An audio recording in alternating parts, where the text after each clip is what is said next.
Welcome to the jungle. We got fun and games. Is that a copyright issue? Am I gonna get in trouble?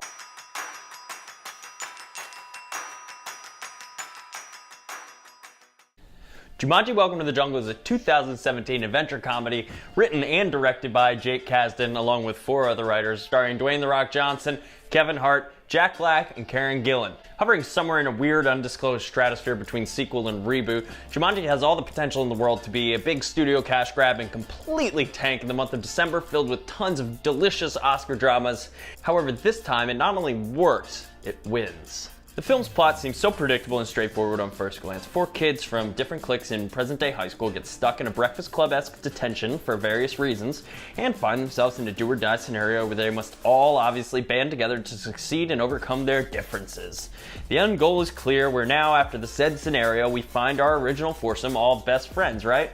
Not so fast as Kasdan. First, we're gonna go on one of the most hilarious and badass action-adventure comedies to hit the theaters in a very, very, very long time. The movie really could have scored really big as a summer blockbuster, but it chose to go for that December path, and it really worked in its favor. Jumanji's now earned more than $700 million worldwide, and for the past 3 weeks, it's led the box office. Those numbers are kind of staggering for a comedy of the size of Jumanji. The plot elements outside of the game do admittedly feel a little bit tried and true and kind of tired and almost lost me out the gates. It does feel like a different movie. That is until our 4 stereotypical protagonists, a video game nerd, a feisty bookworm, the athletic jock, and the ditzy spoiled blonde, find themselves sucked into the Jumanji video game that is for some reason in the basement of the high school where the kids are serving detention. Whoever's idea was to put a video game in detention should have been the principal of every school in my opinion. Like I told you guys, frankly, there's no reason this movie should have worked, but it does on so many different levels. It's hysterical, it's heartwarming, all the characters gel, and when they're sucked into the world of Jumanji, all of these protagonists become clearly their exact opposites. As Dr. Smolder Bravestone, yeah, that's his real name. The Rock does portray one of the best characters in this. He is the video game nerd now all of a sudden.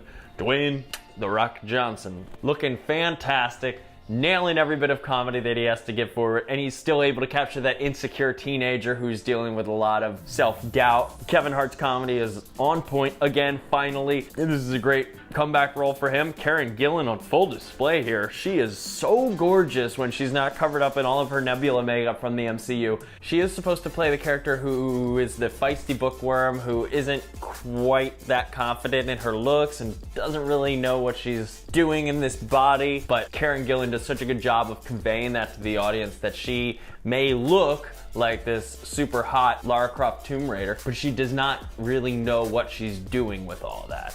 And that is where the best character of the movie comes into play. That's Jack Black. Finally, Mr. Black back in center screen, capturing audiences with his comedic tonalities, his perfect timing, his spot-on facial expressions. Everything about Jack Black works in this movie. He sinks into the character, the spoiled, bratty teenage girl, and you really do somehow believe him in this role as the teenager, and he is fantastic. He's so captivating, he's hysterical the whole movie throughout. All of his moments land, particularly when he discovers that he has a penis, and there's a scene with The Rock and Kevin Hart teaching Jack Black how to go. Keep your eyes peeled for that. Tons of amazing cameos in this movie. Bobby Cannavale plays the villain Van Pelt, who could have used a little bit more screen time, but he is deliciously evil in this film. The plot is simple. Rhys Darby shows up, who is welcome in any comedy in my opinion, and explains to our protagonists that they must return the gem that Van Pelt has stolen from the eye of the jaguar statue, which he used to assume control of all the animals in the kingdom of Jumanji. Our characters must take said gem,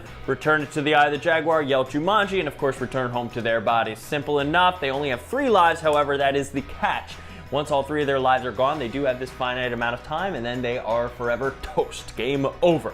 So, the stakes are there. The comedy's there, the action is relentless, 2 hours fly by without a blink of an eye.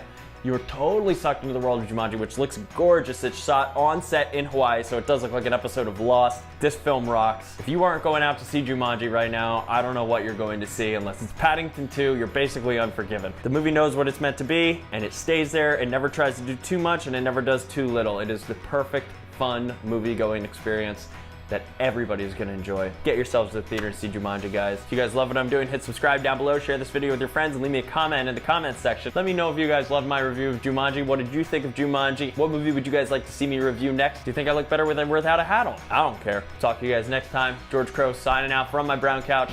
Love you. Goodbye. don't know what that was. That was a terrible sign out. See you guys next time from my brown couch. George Crow signing out.